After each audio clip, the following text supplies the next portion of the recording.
भी है। तो ये उनका एक ड्रीम था, उनकी एक डायरेक्शन थी इस शहर से, कटरा के शहर से इसकी शुरुआत करें। तो it is as such that we are all together here because of it. Ma'am, duty drug SDM Katra,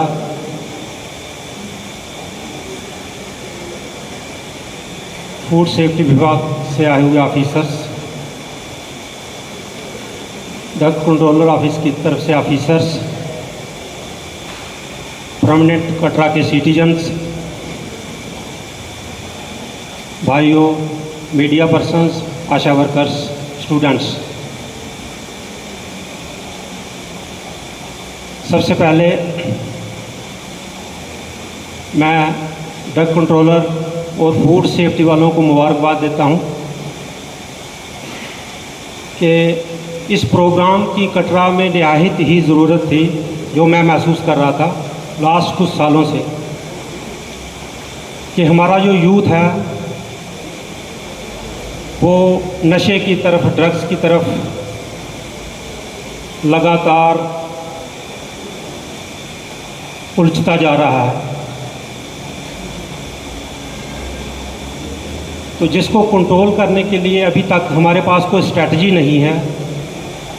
programme तो हम करते हैं, लेकिन इसको कर्व करने के लिए, इसको कंट्रोल करने के लिए हमारे पास अभी कोई सॉलिड स्ट्रैटेजी नहीं है। वो स्ट्रैटेजी हमें अपनाना पड़ेगी। ब्रेन में न्यूरोट्रांसमीटर्स होते हैं। अब न्यूरोट्रांसमीटर्स का बैलेंस होना बहुत ही ज़रूरी है हमारे चलने के लिए, बैठने के लिए, उठने के लिए, सोच के लिए, काम करने के लिए। ये सारा का सारा जो उनका बैलेंस है, जो हमें दिन भर चलाता है, दिन भर हमसे काम करवाता है। लेकिन जब वो डिस्टर्ब हो जाता है तो क्या होता है कि जब हम नशा कोई करते हैं तो नशे से वो जब डिस्टर्ब हो जाता है तो कहते हैं कि नशा करने वाला एंजॉय करता है। वो एंजॉय क्यों करता है? एक डोपामीन नाम का न्यूरोट्रांसमीटर हमारे ब्रेन में सिक्रीट होता है।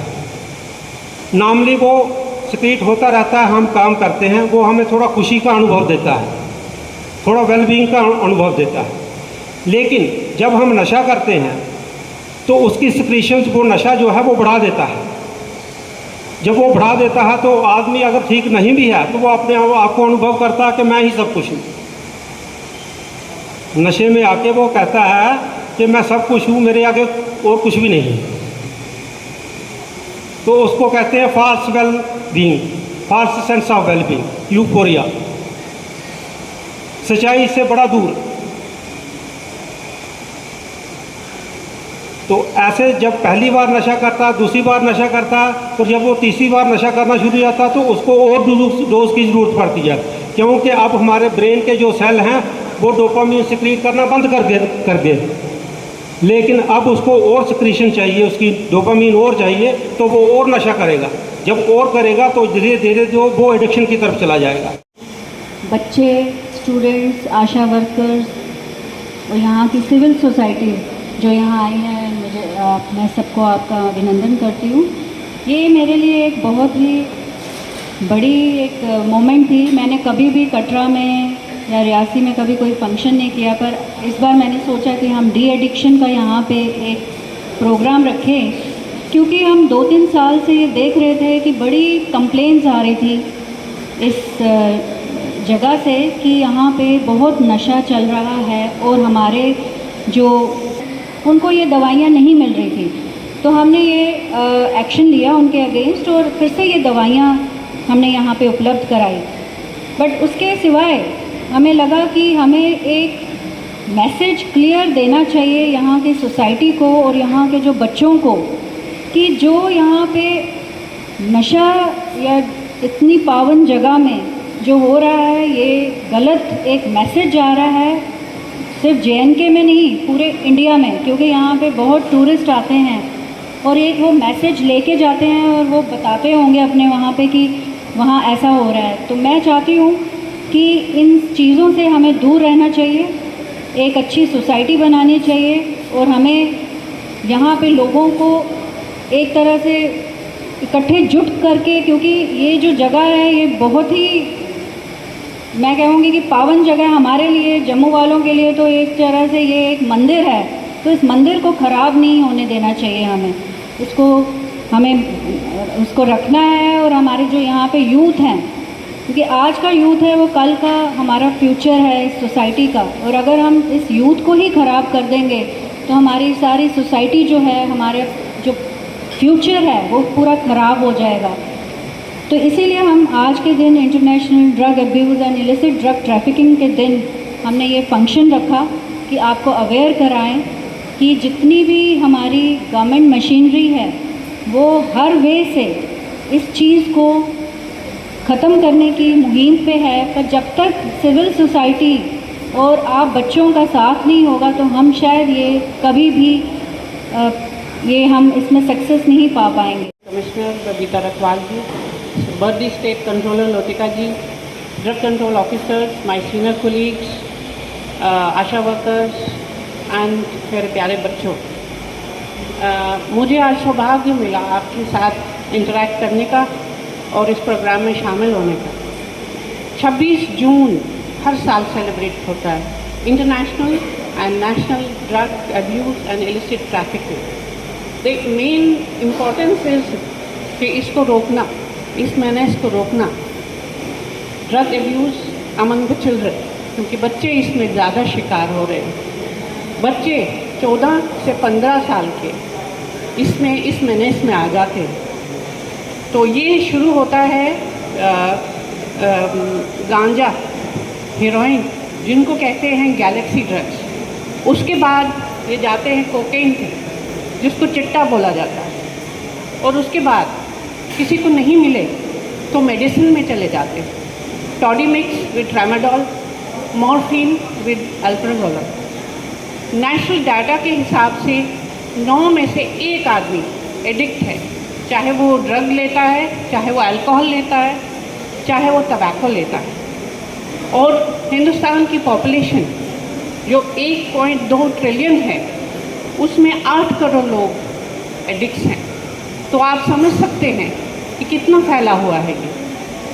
तो हमारे जो प्रधानमंत्री, उनके नेतृत्व में national commission for protection of child rights NCPCR और जिन्होंने हाथ जोड़ा है नारकोटिक कंट्रोल ब्यूरो से, इन्होंने एक प्रोग्राम बनाया है, roll out act joint action plan, जो हर साल मनाया जाता है। पेरेंट्स का बहुत बड़ा रोल है। कहीं ना कहीं पेरेंट्स अपनी जो एम्बिशंस लाइफ की हैं बच्चों के ऊपर जब थोप देते हैं और एक्सपेक्टेशन ज़रूरत से ज़्यादा बढ़ा लेते हैं, तो वो गैप जो होता है पेरेंट्स और बच्चों के बीच में, वो भी एक बहुत बड़ा रोल प्ले करता है बच्चों को इस तरफ, इस बुरी ड्रग्स की जो एक लत होती है उसकी तरफ ड्राइव करता है। पीयर जो ग्रुप होता है, पीयर प्रेशर हमेशा रहे। हमारे जो फ्रेंड्स होते हैं, हमारा जो सर्कल होता है, सोशल सर्कल होता है, अगर वहाँ आप देखते हैं बच्चों को करते हुए और आप कहीं ना कहीं किसी के साथ शेयर नहीं कर पा रहे अपनी प्रॉब्लम्स को, तो ये एक आपको आसान और बहुत ही अच्छा टिकाऊ तरीका मिलता है कि उस तरफ जाकर आप अपने आप को, अपनी सारी परेशानियों को ख़त्म करने का तरीका ढूंढते हैं। तो इसलिए पेरेंट्स के लिए बहुत बड़ा रोल प्ले होता है। हमारे टीचर्स जो होते हैं, जो मेंटोर, जिनको बच्चे स्कूल में जाकर लुकअप करते हैं, कि टीचर्स को पेरेंट्स का दूसरा रूप माना जाता है, उनका भी फर्ज बनता है कि बच्चों की कैपेसिटी, कैपेबिलिटी देखना पेरेंट्स, जिसने बचपन से बच्चे को पाला होगा उसको अपने बच्चे की कैपेसिटी के बारे में उससे ज़्यादा नहीं पता होगा। मदर, फादर, इनको कैपेसिटी के बारे में पता होना चाहिए कि मेरा बच्चा कितनी कैपेसिटी रखता है, कितनी कैपेबिलिटी रखता है काम करने की या कहाँ तक पहुँचने की, और उसकी क्षमता के अनुसार ही मुझे लगता है उसको बच्चे को गाइड करना चाहिए। और मैं बोलती हूँ जो हम एम्बिशन, जैसे मैंने पहले भी कहा कि अपनी एम्बिशन जो हमने पूरी नहीं की होती लाइफ में, वो बच्चे में देखने की कोशिश करना और उसको ड्राइव करना, स्ट्रेस करना उस चीज़ को पाने के लिए, मुझे लगता है वो भी एक बहुत बड़ा ड्राइविंग फोर्स है। हमें इन चीज़ों को समझने की ज़रूरत है, हम सभी को इंट्रोस्पेक्ट करने की रिक्वायरमेंट है। और ये जो दिन है इंटरनेशनल डे, ये बेसिकली इंट्रोस्पेक्शन के लिए होता है, देखने के लिए कि हमें किस तरह से कोशिश करनी है अपने अपने छोटे छोटे लेवल पर, घर के लेवल से स्कूल लेवल पर। स्कूल पे इनफैक्ट टीचर्स को ये प्रोग्राम्स रखने चाहिए। अभी तक स्कूल में इस लेवल के प्रोग्राम्स नहीं हुए हैं, और मैं इनफैक्ट डिपार्टमेंट से या फिर जो इंचार्ज AD हैं उनको रिक्वेस्ट करूँगी कि वो स्कूल में जाकर आकर इस तरह के प्रोग्राम रखें, स्पेशली हाई सेकेंडरी स्कूल, जहाँ पर बच्चे एक स्ट्रेस लेवल से 9, 10, 11, 12, 10th बोर्ड होता है, 12th बोर्ड का एक बहुत बड़ा स्ट्रेस होता है बच्चे के अंदर कि बोर्ड आ गया। उस स्ट्रेस में बच्चे को कैसे स्मूथली निकलना है और गलत दिशा की तरफ नहीं जाना है, मुझे लगता है वो भी हमारा रोल प्ले होता है। हम सभी टीचर्स का, एजुकेशन डिपार्टमेंट का, हायर एजुकेशन डिपार्टमेंट, कॉलेज, इन सभी डिपार्टमेंट्स का रोल प्ले है कि हम बच्चों को धीरे धीरे समझाएं। मैम आमतौर पर देखा गया कि जो ड्रग एडिक्शन जो पर्सन होता है उसको सोसाइटी में अलग थलग कर दिया जाता है, और कई बार देखा ये भी एग्जांपल है हमारे पास कि वो सोचता है, वो चाहता है कि मैं इसको छोड़ दूँ, इस चीज़ को छोड़ दूँ, पर सोसाइटी उसको एक्सेप्ट नहीं करती कहीं ना कहीं पे। मुझे लगता है ऐसा कुछ नहीं है, वो आइसोलेट खुद हो जाता है बच्चा जी। और